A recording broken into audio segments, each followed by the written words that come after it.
आप सभी को राधे राधे। आज है 16 मार्च और 16 मार्च 2024 के हरियाणा करंट अफेयर इस वीडियो में हम पढ़ने वाले हैं। आइए सेशन की करते हैं शुरुआत। और मेरे प्यारे दोस्तों, अगर आप लोग इस क्लास का पीडीएफ फाइल लेना चाहते हैं तो star IQ education Telegram channel है, उसे ज्वाइन कर लो और वहाँ पे आप लोग इस क्लास का पीडीएफ फाइल ले सकते हैं। आप लोगों को कल एक सवाल दिया था, उसका ठीक जवाब क्या होगा कि हरियाणा के किन दो पर्यटकों को या दो यूनिवर्सिटी कह दो, इनको 20-20 करोड़ रुपए के अनुदान दिए गए हैं अभी। एक तो MDU है रोहतक की और एक है भगत फूल सिंह महिला विश्वविद्यालय खानपुर कला, ये सोनीपत के अंदर पड़ता है, ठीक है ना, सोनीपत में है ये।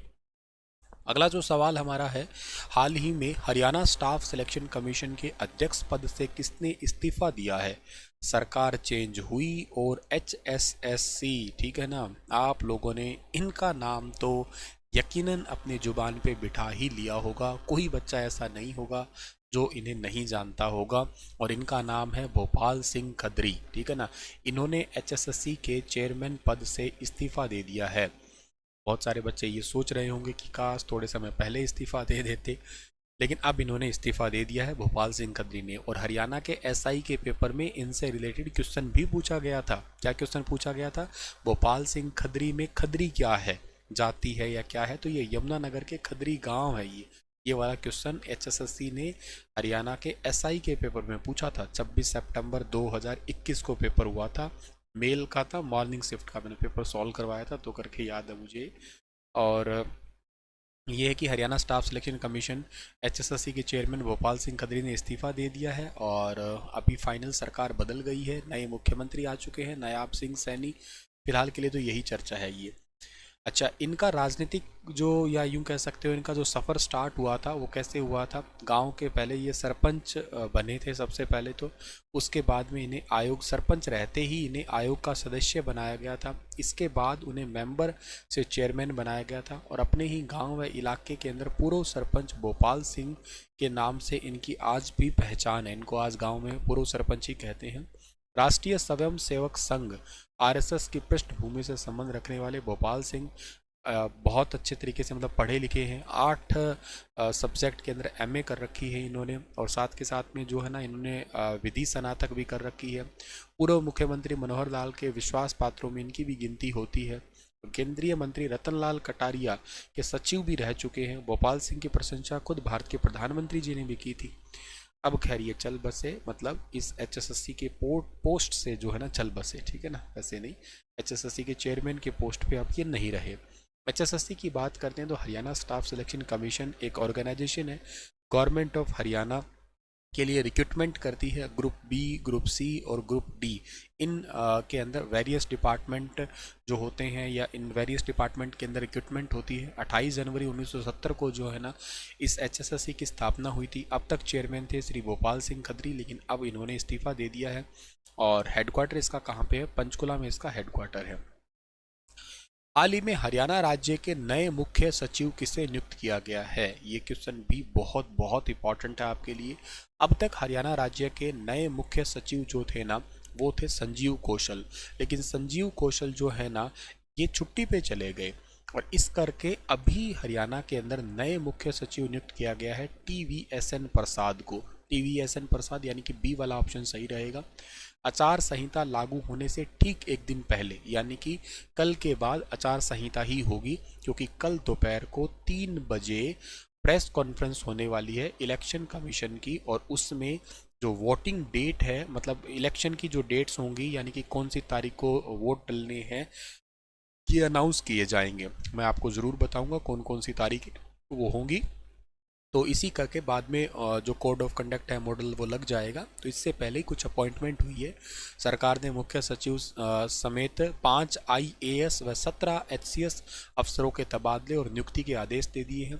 1988 बैच के IAS व अतिरिक्त मुख्य सचिव TVSN प्रसाद को राज्य का नया मुख्य सचिव नियुक्त कर दिया। पहले वाले थे वो एक्चुअली छुट्टी पे चले गए, वैसे भी उनका कार्यकाल 31 जुलाई 2024 तक का है। अचानक छुट्टी पे क्यों चले गए, इस पे भी विपक्ष आवाज उठा रहा है कि वजह क्या है बताइएगा। अब वजह ये बता ही नहीं रहे हैं, ठीक है ना।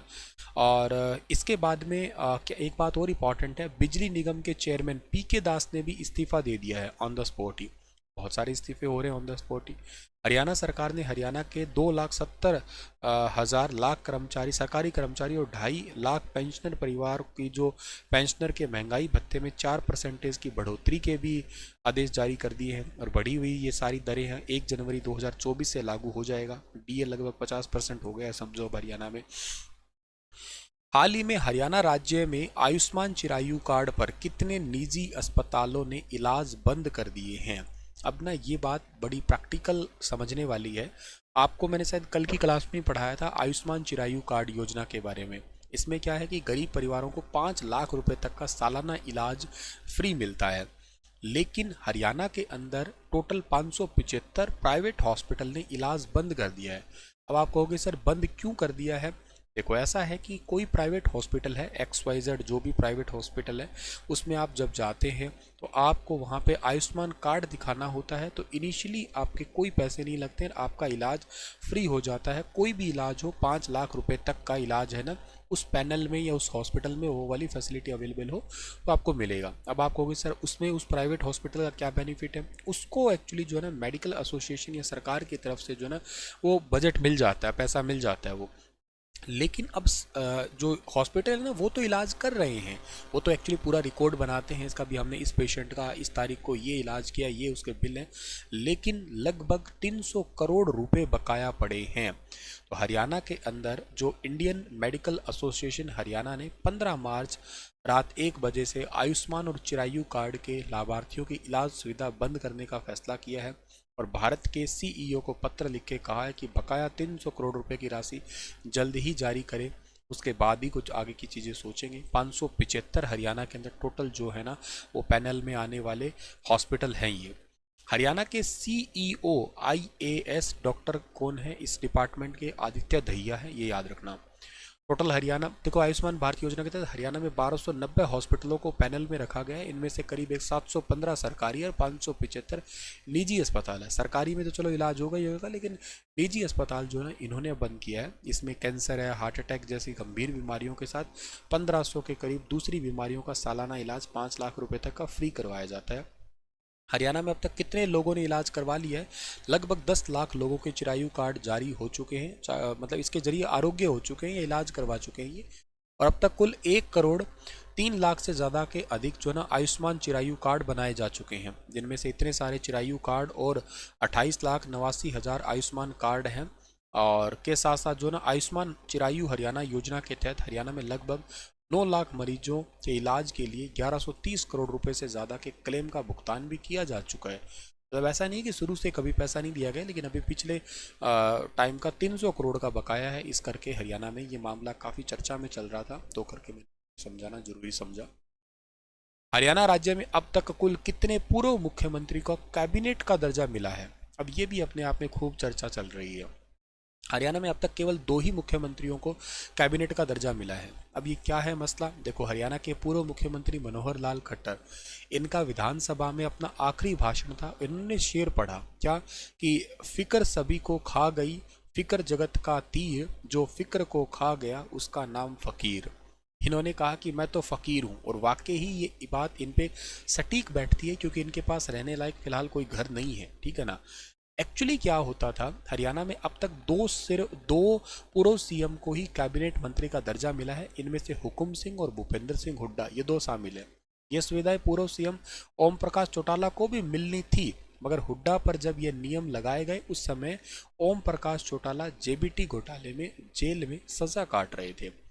क्या है मामला सारा ये देखो, 9.5 साल तक हरियाणा के मुख्यमंत्री रहे मनोहर लाल जी। इनके पास में अब फिलहाल ना तो सरकारी बंगला है, ना ही कोई नौकर चाकर है, और ना ही इनके पास में कोई सरकारी गाड़ी है। ऐसा मतलब क्या था कि हरियाणा के अंदर जब मुख्यमंत्री आए थे ना पहली बार ये, तब ऐसा होता कि जो पूर्व मुख्यमंत्री होते थे ना उनको कैबिनेट मंत्री का दर्जा दिया जाता था।